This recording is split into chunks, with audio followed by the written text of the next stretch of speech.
La peine de mort, un chemin pavé de torture, tel est le thème mondial choisi pour la célébration de la Journée internationale contre la peine de mort, une journée célébrée le 10 octobre de chaque année. Nous sommes à Uvira, dans le restaurant Mangwade au quartier Rombe 1, où l'ONG Pax Christi célèbre cette journée sous le thème « L'incrimination de la torture en droit pénal congolais, un autre pas vers l'abolition de la peine de mort en RDC ». C'est dans une conférence tenue à cette occasion à Mulongwe, à mairie d'Uvira au Sud Kivu. Les abolitionnistes du jour, notamment Maître Trésor Wakabemba et Maître Olivier Fataki, avocat au barreau du Sud Kivu, ont soutenu l'hypothèse selon laquelle la vie humaine est sacrée et que la loi portant peine de mort mérite d'être supprimée. Pour Maître Olivier Fataki, la peine de mort en RDC ne sert à rien dès lors qu'elle est prévue mais jamais appliquée. Celui-ci soutient la peine à vie ou la peine à perpétuité comme peine alternative à la peine de mort. En fait, cette logique d'abolir la peine de mort,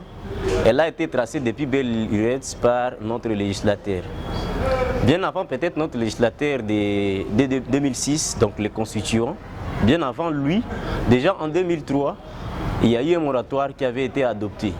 Le moratoire, c'est-à-dire que c'était un sursis à l'exécution, c'est-à-dire que c'était une façon de mettre en souffrance la peine de mort. On peut prononcer une peine de mort, mais on ne l'applique pas parce qu'il y a une certaine commutation systématique de cette peine à mort en peine à perpétuité ou peine à vie. Raison pour laquelle nous disons que lorsque la Constitution de 2006, c'est-à-dire la Constitution de 2006 est venue, elle est venue également avec cet esprit abolitionniste parce qu'à l'article 16, elle prône la sacralité de la vie humaine. Et c'est également cette même logique qui guide presque tout le reste du processus jusqu'à aujourd'hui où la peine de mort, disons, la peine de mort voilà, n'est pas encore extirpée ou éradiquée totalement en RDC, mais quand même, donc le chemin qui est suivi par notre pays, c'est celui d'aller vers l'abolition de cette peine.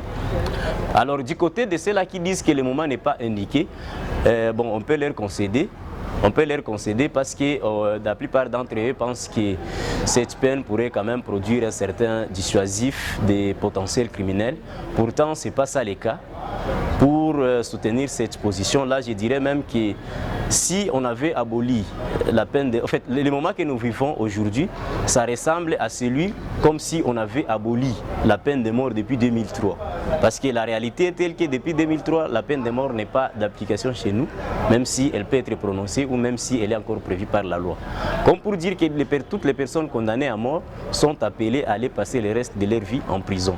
Et voilà, nous vivons un moment comme ça. Il y a la peine de mort, mais jamais exécutée. Donc, arriver à son abolition aujourd'hui, ça produirait toujours peut-être le même effet parce qu'il n'y a pas de grande différence entre, prévoir cette peine et ne pas l'appliquer. Donc, ne pas appliquer une peine de mort, ça signifie qu'il faut déjà l'éradiquer.